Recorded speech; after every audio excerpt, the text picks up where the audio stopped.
मैंने कुछ टाइम पहले एक वीडियो बनाया था on how to negotiate a resale flat price from a buyer's perspective. उस वीडियो पे काफ़ी सारे कमेंट्स आए और लोग ये जानना चाहते कि एक सेलर को प्रॉपर्टी डील कैसे नेगोशिएट करनी चाहिए। तो आज मैं यही डिस्कस करूंगा कि एक सेलर को प्रॉपर्टी डील कैसे अप्रोच करनी चाहिए, उसे बायर को मिलने से पहले और मीटिंग के अंदर क्या करना चाहिए, कुछ कॉमन मिस्टेक्स जो बहुत सारे सेलर्स करते हैं और इन दी एंड टिप्स ताकि आप एक स्मूथ डील क्लोज कर सको। आज का वीडियो सिर्फ सेलर्स के लिए इंपॉर्टेंट नहीं, बायर्स के लिए भी इक्वली इंपॉर्टेंट है, ताकि उनको ये अंडरस्टैंडिंग हो सके कि एक सेलर अपनी डील को कैसे अप्रोच करते हैं और इवेंचुअली हर बायर कभी ना कभी तो सेलर बनेगा ही। तो ये वीडियो सबको देखना चाहिए। आज के वीडियो में मैं जो भी स्ट्रैटेजी और पॉइंट शेयर कर रहा हूँ वो जेनेरिक रूल्स हैं और 90-95% केसेस में यही अप्रोच आपको बेस्ट रिजल्ट देती है। हाँ, कुछ लोग प्योरली लकी होते हैं कि उनको अपना घर बेचने के लिए बहुत ज़्यादा एफर्ट नहीं करना पड़ता और कुछ लोगों को बहुत अच्छा ब्रोकर मिल जाता है जो उनके लिए ये पूरा प्रोसेस ईजी कर देता है। लेकिन अगर आप खुद सीखना चाहते हो कि एक रीसेल की डील को कैसे अप्रोच करना चाहिए तो ये वीडियो आपको डेफिनेटली हेल्प करेगा। तो शुरू करते हैं आज का वीडियो। इंडिया में हर किसी को लगता है कि उनको निगोशिएट करना आता है, बट इन रियलिटी एक स्टैंडर्ड लो वैल्यू प्रोडक्ट को निगोशिएट करने में और एक प्रॉपर्टी जैसे हाई वैल्यू प्रोडक्ट को निगोशिएट करने में बहुत अंतर होता है, क्योंकि घर के साथ में एक इमोशन अटैच्ड होता है बायर और सेलर दोनों का ही। तो चाहे वो बायर हो या चाहे सेलर हो, दोनों को एक चीज़ समझनी पड़ेगी कि एक प्रॉपर्टी की डील में कोई विनर या लूजर नहीं है। एक अच्छी डील तभी क्रैक हो पाएगी जब दोनों के लिए विन विन सिचुएशन क्रिएट होगी। और ये अप्रोच रखने के लिए एक सेलर को अपनी प्रॉपर्टी का फेयर मार्केट वैल्यू पता होना बहुत ज़रूरी है। सेलर को अपनी प्रॉपर्टी का सही प्राइस सेट करना पड़ेगा, तभी ये स्ट्रैटेजी और अप्रोच काम करेगी। अगर उन्होंने अपनी प्रॉपर्टी का सेलिंग प्राइस ही गलत सेट किया है तो कोई नेगोशिएशन टेक्निक्स काम नहीं करेगी। अगर आप ये जानना चाहते हो कि एक प्रॉपर्टी को बेचने के टाइम पे उसका प्राइस कैसे सेट होता है, उसका सही सेलिंग प्राइस क्या होना चाहिए, तो प्लीज़ कमेंट्स में मेंशन कीजिए, मैं इस पे भी एक वीडियो ज़रूर बनाऊंगा। नाउ अज्यूमिंग कि आपने अपनी प्रॉपर्टी का सही प्राइस सेट किया है और नेगोशिएशन के लिए थोड़ा सा स्कोप रखा है, तो अब किसी भी बायर को मिलने से पहले आपको 4 चीज़ें पता होना बहुत ज़रूरी है। सबसे पहले कि आपका लास्ट क्लोजिंग प्राइस क्या होगा, मतलब इस प्राइस के नीचे मैं अपना घर नहीं बेचूंगा। दूसरी, आपकी प्रॉपर्टी की यूएसपी क्या है, मतलब कोई अगर इसे खरीदेगा तो वो किस रीज़न की वजह से खरीदेगा। क्या इसकी लोकेशन बहुत ही बढ़िया है, ये मेट्रो से नज़दीक है, सेंट्रल बिजनेस डिस्ट्रिक्ट के नज़दीक है, हाईवे के नज़दीक है, या फिर ये लोकेलिटी बहुत ही ऑसम है, या फिर ये सोसाइटी बहुत अच्छी है, इसके अंदर एमिनिटीज़ बहुत बढ़िया हैं, बिल्डर ब्रांडेड है, कंस्ट्रक्शन क्वालिटी बहुत अच्छी है, या फिर आपकी यूनिट के अंदर कुछ स्पेसिफिक चीज़ें हैं, जैसे इसका वास्तु बहुत अच्छा है, इसमें सनलाइट अच्छी आती है, या फिर इसका व्यू बहुत ही बढ़िया है। तो आपको पता होना चाहिए कि आपकी प्रॉपर्टी की यूएसपी क्या है। तीसरी चीज़, आपको अपनी प्रॉपर्टी की शॉर्ट कमिंग्स भी पता होनी चाहिए। शॉर्ट कमिंग्स मतलब वो चीज़ें जिसके वजह से आपकी प्रॉपर्टी की वैल्यू कम होती है, जैसे आपकी बिल्डिंग की एज बहुत पुरानी है, या फिर उसकी कंस्ट्रक्शन क्वालिटी बहुत ग्रेट नहीं है, या फिर उसके अंदर मेंटेनेंस बहुत अच्छी नहीं होती है, या फिर आपके यूनिट के अंदर बहुत सारा रिनोवेशन लगेगा उसको अच्छे से रहने लायक बनाने के लिए। अब बहुत सारे लोग यहाँ पे इमोशनल हो जाते हैं कि हमने घर के अंदर बहुत खर्चा किया है, मैं ये सारी कॉस्ट को अपने प्राइस में ऐड करूँगा। यहाँ पे you need to be realistic. आपको ये इवैल्यूएट करना होगा कि जो भी काम आपने कराया है क्या वो आज की डेट में रेलेवेंट है या फिर वो आउटडेटेड हो चुका है। जो भी इस घर को खरीदेगा उसे बेयर मिनिमम कितना खर्चा करना पड़ेगा इसको रिनोवेट कराने के लिए, इसका आइडिया आपको होना बहुत ज़्यादा ज़रूरी है। तो बेसिकली आपको अपनी प्रॉपर्टी की स्ट्रेंथ और वीकनेसेस पता होनी चाहिए, तभी आप जाके एक अच्छी डील नेगोशिएट कर पाओगे। चौथी चीज़, आपको ये पता होना चाहिए कि आपकी बिल्डिंग के अंदर अगर कोई दूसरा घर अवेलेबल है सेल पे तो उसका प्राइस क्या है, या फिर आपके अगल बगल में जो सिमिलर सोसाइटीज़ हैं वहाँ पे क्या प्राइस चल रहा है। बेसिकली आपको मार्केट की अवेयरनेस होनी चाहिए ताकि आप मीटिंग में थोड़ा सा स्मार्ट साउंड कर सको। सबसे पहले प्रेफरेबली फ़ोन पे प्राइस निगोशिएट मत करो अनटिल एंड अनलेस आपको वो प्राइस मिल रहा है जो आपको चाहिए, या फिर अगर फिजिकली मिलना पॉसिबल नहीं है तो वो अलग बात है। अदरवाइज फ़ोन पे डील निगोशिएट नहीं करनी चाहिए। बहुत सारे सेलर्स फ़ोन पे ही अपना फाइनल प्राइस कोट कर देते हैं और ये बोलते हैं कि अगर आपको ये प्राइस सूट करता है तो आप आके प्रॉपर्टी देख सकते हो, मुझे मिल सकते हो। आइडियली ये नहीं करना चाहिए, क्योंकि इंडिया में हर किसी को लगता है कि निगोशिएशन उसका बर्थ राइट है। और निगोशिएशन सिर्फ पैसों का डिस्कशन नहीं होता, निगोशिएशन सिर्फ प्राइस कम कराना नहीं होता, इट्स अबाउट द फीलिंग। एक बायर को प्राइस निगोशिएट करके ये फील होता है कि उसने अपनी पूरी कोशिश की एक बेस्ट डील निकालने की। It's about respect, it's about victory of getting a best deal. तो आपको आइडियली फ़ोन पे पूरी डील निगोशिएट नहीं करनी चाहिए। अदरवाइज बहुत बार सीरियस बायर्स भी ये फ़ोन पे निगोशिएशन की वजह से आपको मिलने नहीं आते और आपके हाथ से एक अच्छी डील निकल जाती है। हाँ, अगर कोई बहुत ही कम प्राइस आपको कोट कर रहा है तो आप उसको स्ट्रेट फॉरवर्ड मना कर सकते हो। आप ये बोल सकते हो कि मेरा इतना ज़्यादा निगोशिएट करने का कोई मूड नहीं था, मैं थोड़ा सा निगोशिएट करने के लिए तैयार था based on your payment terms, but आपने जो प्राइस कोट किया है ये बहुत ही इलॉजिकल है। सेकेंडली, अगर आप किसी ब्रोकर की सर्विसेज यूज़ कर रहे हो तो आप उनको अपना एक बॉटम प्राइस दे सकते हो कि अगर किसी बायर का ऑफर इससे ऊपर है तभी वो उसको मीटिंग में लेके आए।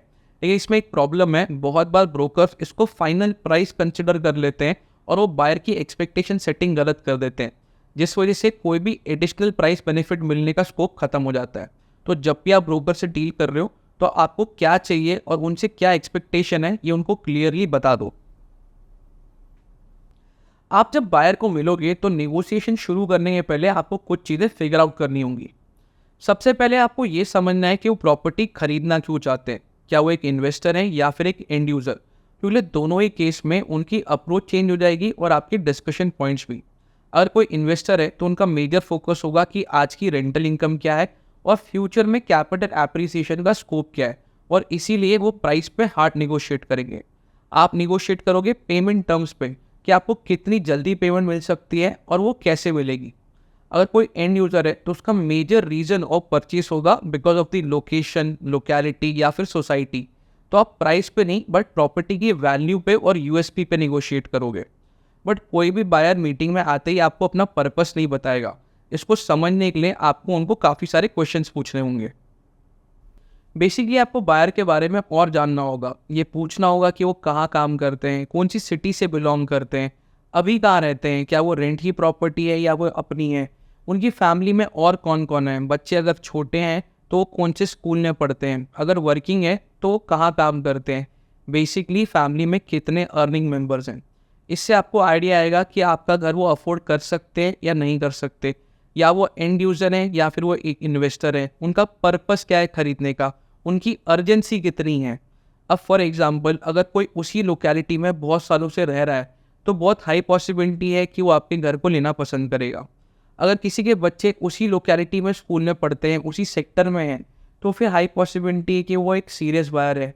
लेकिन अगर कोई दूसरे शहर से उस जगह पर शिफ्ट हो रहा है, फॉर एग्जांपल कोई अगर दिल्ली से गुड़गांव में शिफ्ट हो रहा है, तो गुड़गांव में उसके पास मल्टीपल लोकेलिटीज़ है इवैल्यूएट करने की, तो ऐसे बायर की प्रॉपर्टी खरीदने की पॉसिबिलिटी थोड़ी सी कम हो जाएगी। तो इन अ नटशेल आपको ये पता करना है कि आप किससे डील कर रहे हो। अब आपको पता है कि बायर का पर्पस क्या है और एक आइडिया है कि उनके लिए क्या चीज़ इंपॉर्टेंट है। अब आपको पता करना चाहिए कि वो कब से प्रॉपर्टी ढूंढ रहे हैं।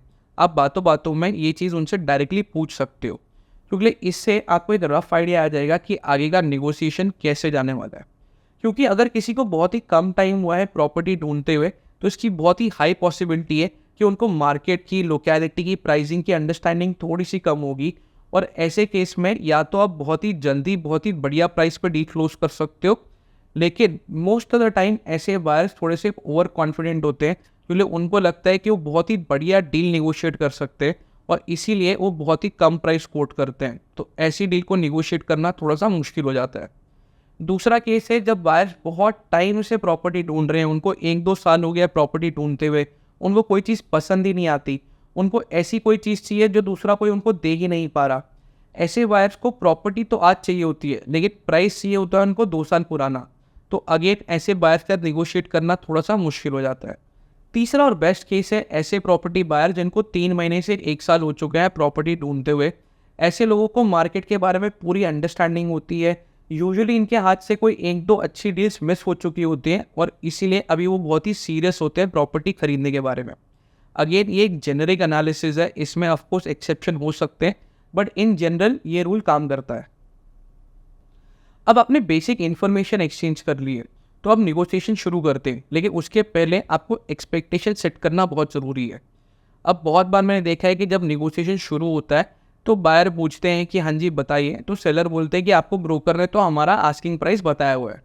यहाँ पे आपको थोड़ा सा चार्ज खुद लेना चाहिए और आपको क्लियर करना चाहिए कि आपका आस्किंग प्राइस क्या है, प्लस इसके अलावा कोई अदर हिडन चार्जेस तो नहीं है, जैसे सोसाइटी की ट्रांसफ़र फीस। ये स्टार्टिंग में ही क्लियर कर देना चाहिए कि एडिशनल खर्चे क्या क्या आएंगे, क्योंकि बहुत बार ऐसा होता है कि बायर को इसके बारे में कोई आइडिया नहीं होता है, specially first time home buyer को, और बाद में जब ये एक्सपेंसेस निकल के आते हैं तो इस पर आर्ग्यूमेंट होता है। तो उससे बेटर है कि आप डे वन पे ही इसको क्लियर कर लो। दूसरी चीज़, आप इस टाइम पे अपने पेपर्स दिखाने के लिए भी ऑफ़र कर सकते हो। अब आपको पेपर्स पहले दिखाने हैं या फिर नेगोशिएशन के बाद दिखाने हैं, ये टोटली आपका कॉल है। मुझे पर्सनली ऐसा लगता है कि नेगोशिएशन के पहले आपको पेपर्स दिखाने चाहिए। अगर आपके पेपर सारे सही हैं तो ये बायर को एक बहुत बड़ा कॉन्फिडेंस बूस्ट मिलता है और उसकी एक्साइटमेंट बढ़ती है कि इसके पेपर सही हैं तो मुझे ये डील क्लोज करनी चाहिए, और उस वजह से आप बेटर नेगोशिएट कर पाओगे। Price is the last thing that you have to negotiate. सबसे पहले आपको वैल्यू पे नेगोशिएट करना चाहिए। मतलब जो चीज़ें आप घर के साथ दे रहे हो, जैसे कोई एसी हो गया, वुडवर्क हो गया, मॉड्यूलर किचन, गीज़र, जो भी आपने घर पे काम करा है उसकी एक वैल्यू लगा लो और उसको आप साथ में ऑफर कर लो कि मैं घर के साथ में आपको ये 2-3 लाख रुपए का सामान तो फ्री दे रहा हूँ। दूसरी चीज़ जो आप नेगोशिएट करोगे वो है पेमेंट टर्म्स। यहाँ पे मेजॉरिटी सेलर्स गलती करते हैं कि वो पहले प्राइस नेगोशिएट करते हैं और उसके बाद में पेमेंट टर्म्स नेगोशिएट करते हैं। पहले आपको पेमेंट टर्म्स नेगोशिएट करनी चाहिए और उसके बाद में प्राइस। अब जो जितनी जल्दी आपको अपफ्रंट पैसा देगा, जितनी जल्दी रजिस्ट्री कराएगा, स्टार्टिंग में ज़्यादा पैसा देगा, उसको ऑफकोर्स ज़्यादा डिस्काउंट मिलेगा, क्योंकि जितनी जल्दी पैसा आपके पास आएगा उतनी जल्दी आप उसको इन्वेस्ट कर सकते हो। अब लेट्स से अगर आपका होम लोन चल रहा है तो जो हर महीने आपका ईएमआई जाएगी उसमें जो इंटरेस्ट कंपोनेंट है वो आपका एडिशनल खर्चा है और वो लॉस है। तो अगर कोई आपको पेमेंट जल्दी कर रहा है तो आप वो इंटरेस्ट कंपोनेंट को एज अ डिस्काउंट ऑफर कर सकते हो। लेकिन अगर कोई डिलेड पेमेंट कर रहा है जिसको पेमेंट टर्म ज़्यादा लंबा चाहिए तो आप ये इंटरेस्ट कंपोनेंट को कंसिडर कर सकते हो और आप उतना ही कम निगोशिएट करोगे at the time of final price. Finally आप प्राइस पे निगोशिएट करोगे। अब आपको ये तो पता है कि आपने प्राइस कम करना है, लेकिन कितना करना है और कितनी बार करना है, कितना प्राइस कम करना है ये डिपेंड करेगा कि आपने निगोशिएशन के लिए कितना मार्जिन रखा हुआ है। कितनी बार कम करना है, मैक्सिमम 2 बार। आप पहली बार थोड़ा सा प्राइस कम करोगे और दूसरी बार अपना फाइनल ऑफर दोगे। उससे ज़्यादा बार आपको प्राइस कम नहीं करना है, क्योंकि अगर आप ज़्यादा बार प्राइस कम करोगे तो बायर को हमेशा ऐसा लगेगा कि अभी और स्कोप बाकी है, वो थोड़ा सा और पुश करेगा तो आप थोड़ा सा और कम करोगे, और इस वजह से वो अपना डिसीजन नहीं ले पाएगा। तो आइडियली आपको मैक्सिमम सिर्फ 2 बार में ही अपना पूरा प्राइस कम करना चाहिए और अपना फाइनल ऑफर दे देना चाहिए। अब इस पूरे नेगोशिएशन के कॉन्वर्सेशन में आपको एक आइडिया आ जाएगा कि सामने वाली पार्टी जेन्युइन है या नहीं। अब जो लोग सीरियस बायर नहीं होते वो यूजुअली आपकी प्रॉपर्टी को डी वैल्यू करते हैं। मतलब उसमें हमेशा आपको कमियां बताएंगे कि इसमें ये खराब है, इसमें वो खराब है, और आपकी प्रॉपर्टी की वैल्यू को कम करने की कोशिश करेंगे। तो यूजुअली ऐसे बायर ज़्यादा सीरियस होते नहीं हैं और वो ढंग से प्रॉपर्टी खरीदते नहीं हैं। जो सीरियस बायर होगा वो कभी भी प्रॉपर्टी की बुराई नहीं करेगा। वो ये बोलेगा कि आपकी प्रॉपर्टी तो बहुत अच्छी है लेकिन मेरा बजट लिमिटेड है। हाँ, ऑफकोर्स वो प्रॉपर्टी में कुछ कमियां बता सकते हैं, लेकिन वो एट लार्ज प्रॉपर्टी की बहुत ज़्यादा बुराई नहीं करेंगे। वो हमेशा बोलेंगे कि प्रॉपर्टी मुझे पसंद है लेकिन मेरा बजट मैक्सिमम इतना ही है, अगर आप कम कर दोगे तो हम अभी ये डील कर सकते हैं। ऐसे बायर्स यूजुअली ज़्यादा सीरियस होते हैं। फाइनली कुछ टिप्स ताकि आपकी डील स्मूथली फ्लो हो सके। सबसे पहले, एक बार आपने टोकन ले लिया तो अग्रीमेंट टू सेल या एमओयू आपको जल्द से जल्द करवा लेना चाहिए अगले 2 से 5 दिनों में, क्योंकि एक बार अग्रीमेंट टू सेल हो गया तो आपकी डील 100% फाइनल हो गई। सेकेंड, एक कॉमन क्वेरी होती है हर सेलर की कि टोकन अमाउंट कितना लेना चाहिए। अब यूजुअली ये नॉर्थ इंडिया में अराउंड 1% होता है और बाकी के 9% आपको अग्रीमेंट टू सेल के टाइम पे मिलते हैं। तो बेसिकली अग्रीमेंट टू सेल के पहले आपके पूरे 10% हो जाते हैं। यही महाराष्ट्र में, मुंबई या पूना में आपका टोकन अमाउंट थोड़ा सा ज़्यादा बड़ा होता है, 5 से 8% का, और वहाँ पे एमओयू के टाइम पे कोई पेमेंट नहीं मिलती, सारी payment at the time of registry मिलती है। थर्ड, अगर आपकी प्रॉपर्टी 3-4 महीने से लिस्टेड है और उसके बावजूद भी आपके पास क्लोजर मीटिंग के लिए कोई बायर्स नहीं आ रहे तो आपको एक बार अपना प्राइस इवैल्यूएट करना चाहिए। सिमिलरली, आपके पास क्लोजर मीटिंग के लिए तो क्लाइंट्स आ रहे हैं, आप 5 मीटिंग कर चुके हो लेकिन उसके बावजूद डील क्लोज नहीं हो रही, तो फिर से आपको अपना प्राइस एक बार इवैल्यूएट करना चाहिए कि आपने उसको सही तो सेट किया है। क्योंकि अगर आपकी क्लोजर मीटिंग्स हो रही हैं लेकिन डील फाइनल नहीं हो रही तो एक पॉइंट के बाद में ब्रोकर्स भी आपका घर दिखाना बंद कर देंगे, इसलिए उनको लगेगा कि आपका प्राइस बहुत ज़्यादा सेट है या फिर आप नेगोशिएशन ढंग से नहीं कर रहे हो। नेक्स्ट, आपको नेगोशिएशन में हमेशा अपने साथ में किसी और को भी रखना चाहिए, क्योंकि जब एक आदमी बात कर रहा होता है तो दूसरा आदमी ऑब्जर्व कर सकता है, अपने थॉट्स गैदर कर सकता है और फिर वो कंट्रीब्यूट कर सकता है। एंड फाइनली आप जब निगोशिएट कर रहे हो तो नो बोलने के लिए हमेशा तैयार रहो। अगर आपको आपके पसंद की डील नहीं मिल रही है, आपको जितने पैसे चाहिए उतने पैसे नहीं मिल रहे, तो आप ना बोल दो, टेबल से उठ जाओ। लेकिन जब भी आप किसी बायर को ना बोलो तो एक टाइमलाइन दे दो। आप उनको ये बोल दो कि मेरी नेक्स्ट वीक भी एक और मीटिंग होने वाली है, तो आपके पास 3 दिन का टाइम है, तब तक आप मुझे सोच के बता दो कि आप ये घर लेना चाहते हो या नहीं लेना चाहते हो। तो ये था कि एक सेलर को अपनी प्रॉपर्टी डील कैसे अप्रोच करनी चाहिए, कैसे निगोशिएट करनी चाहिए। अगर आप किसी स्पेसिफिक टॉपिक पे वीडियो देखना चाहते हो तो प्लीज़ उसे कमेंट्स में मेंशन करो, मैं उस पर वीडियो बनाने की कोशिश करूँगा। आई होप आपको आज का वीडियो इंटरेस्टिंग लगा होगा। अगर पसंद आया है तो प्लीज़ इसे लाइक करो, फ्रेंड्स, फैमिली, कलीग्स के साथ में शेयर करो। और अगर आप एक स्मार्ट होम बायर या होम सेलर बनना चाहते हो, इंडियन रियल एस्टेट के बारे में इंटरेस्टेड हो, तो प्लीज़ मेरे चैनल को सब्सक्राइब कर लो, क्योंकि मैं इसी तरीके से इंडियन रियल एस्टेट पे और वीडियोस बनाता रहूँगा। That's all for today, signing off. I am Rohan Bhardwaj, take care, have fun.